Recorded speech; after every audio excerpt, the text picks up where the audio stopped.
Hey guys, I'm Trey with Kuleana Boats. We're taking a trip to Egmont Key. Jared and I are in the planning stages right now of trying to figure out where we're going to start and how far the distance is and what kind of obstacles we may have to face as we sail across or paddle across if we have to Egmont Key. Egmont Key is a really neat island that is right at the mouth of Tampa Bay. Literally millions of people pass by this island as they cross the Sunshine Skyway every year, and yet very few people have ever been to the island or go to the island to see what's there. There's an old lighthouse that's been there since I think 1885 or since the 1800s. There's an old ruins of forts. There's some old buildings there. It's a really interesting place to go. So we're going to take the EC-16s and we're going to sail out and make it an adventure for the day. But what we want to do is take a look at our nautical charts, figure out where we're going to start, how far is it going to go, or how far do we have to sail to get there. And of course we want to make it a little bit of a challenge. It'd be a lot easier to cross the Tampa Bay Channel right from Mullet Key, but we're not going to do that. We're going to start from a different place, so it'll give it a little bit more of a challenge for us. So come on over to the captain's desk and let's take a look at the nautical chart and see how we can plan our trip. Go ahead.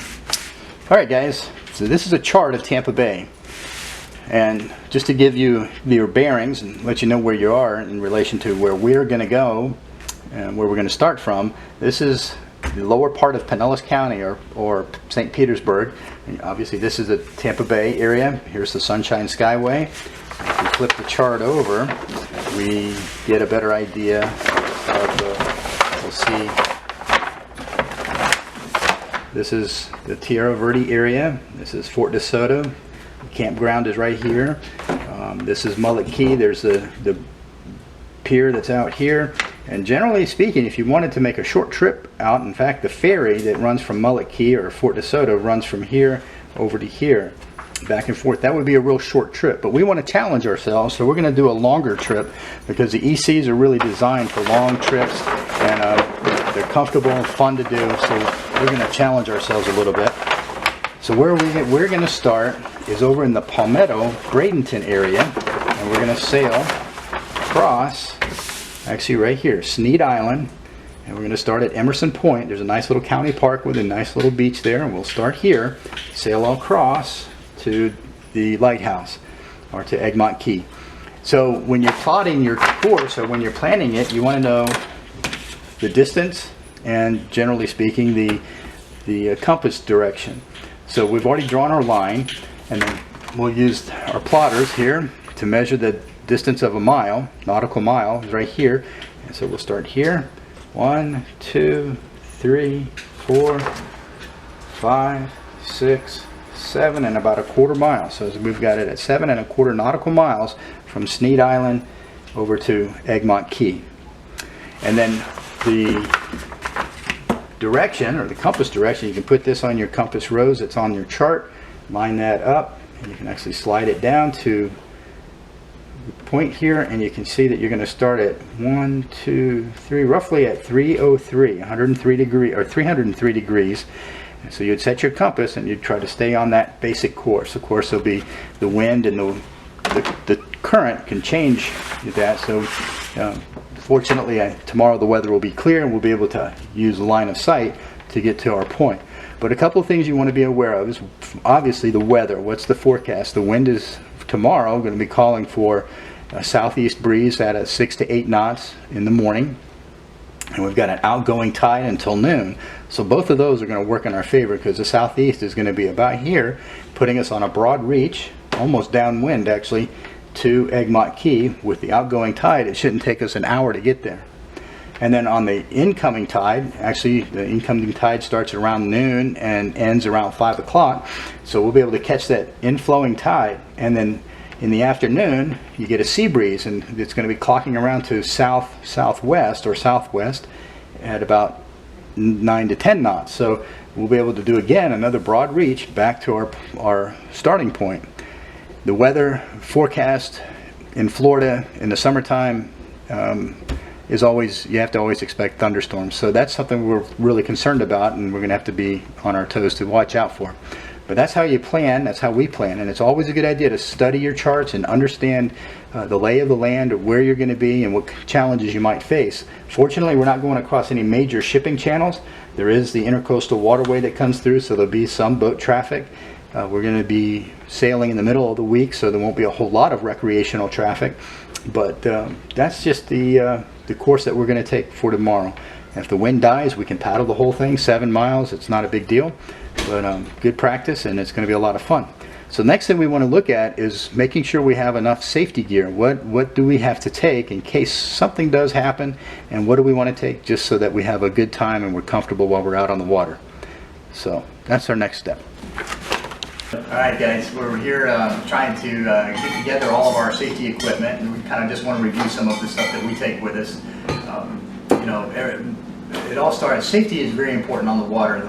It's an unforgiving environment, and if something happens, you want to be prepared. So we start off with our PFD. That's very important. A lot of people don't like wearing them, but we do, because we know that safety, the PFD is very vital to our safety.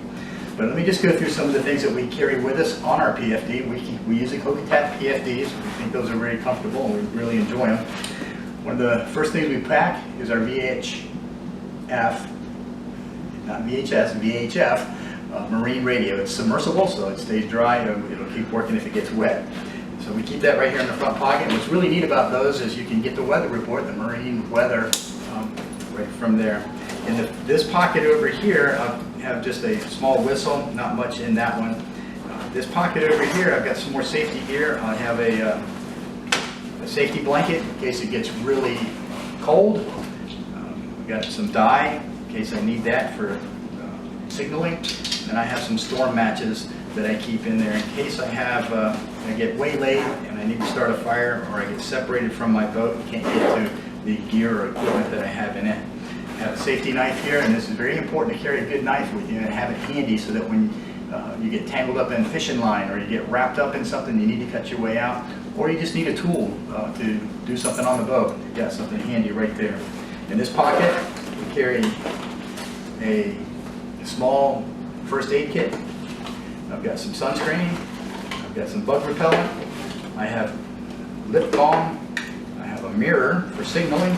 And I also have my compass, so I know where I'm going. And hopefully I can get back home. So those are just some basic things that I keep here in the PFD. Something else that's very important is we use our spot tracker. This is really an interesting device. It's really a lot of fun because our family back home can follow us on our adventures. And it tracks where we're going. And in case of an emergency, we can hit the 911 button. In the back, we have a strobe beacon in case we're overboard at night. We can start that, and it makes it easier for the search and rescue to find us. And I also carry extra water, which is necessary in case you go overboard and you're separated and you're out there for any length of time. It's always nice to have water on hand. So that's our PFD. That's what we carry with that. So next I want to kind of show you some of the stuff that I'll put in my boat depending on the distance that I'm going to go or where I'm going. But this is basically my basic unit that I'll take with me everywhere I go. This is basically my safety gear right here. It includes another first aid kit, a little larger one. It's got my flares, always carry an extra rope. Got a repair kit for my boat and my sails. This is my first aid kit. I've got a headlamp, and I usually carry 2 headlamps with me because it's really the marine environment's brutal on those. So I always carry a couple of headlamps. Even though you may think, well, I'm not going out at night, I'm not going to be out there, you just never know. So it's always a good idea to have those. And then these get wrapped up. And I'll put this in a backpack so that I can pull the backpack out of the hatches in the boat, and I'm ready to go in case I want to go to shore, I'm going to go on a hike, and I still have my safety gear with me. And this is the boat, this dry bag I call the kitchen.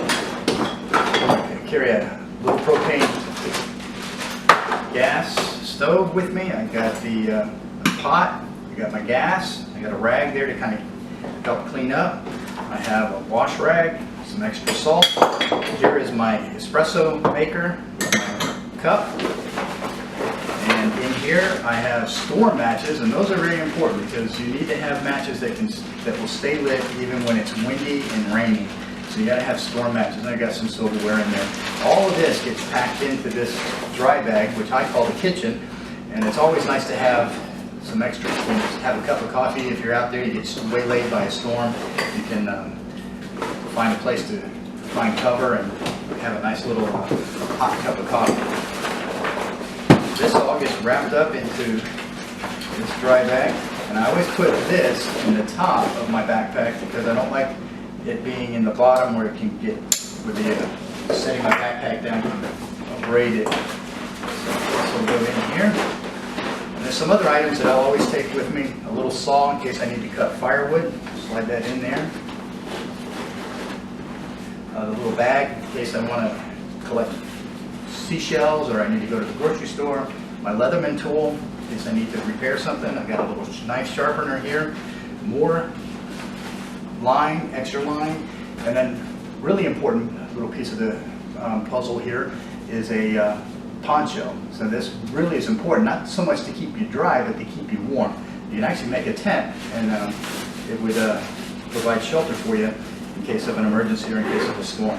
So all of this gets packed up into my little backpack, and then what I'll do is slide it into the hatch of my my boat. A couple of other little items that I'll take is a good GPS, and of course my cell phone. And I protect the cell phone to make sure that it's not going to get wet or ruined or get lost. It's a good form of communication these days. And of course you can't go anywhere on an adventure without a good Tilly hat, so I always take that with me as well. Of course we have to have water, and we'll probably carry some snacks with us, but that's basically our basic unit when we go on an adventure. The amount of food and the amount of water varies depending on where you're going and for how long. Sometimes you take more electronics or ways to charge your electronics, but this is basically all you need for a good day's trip along the coast.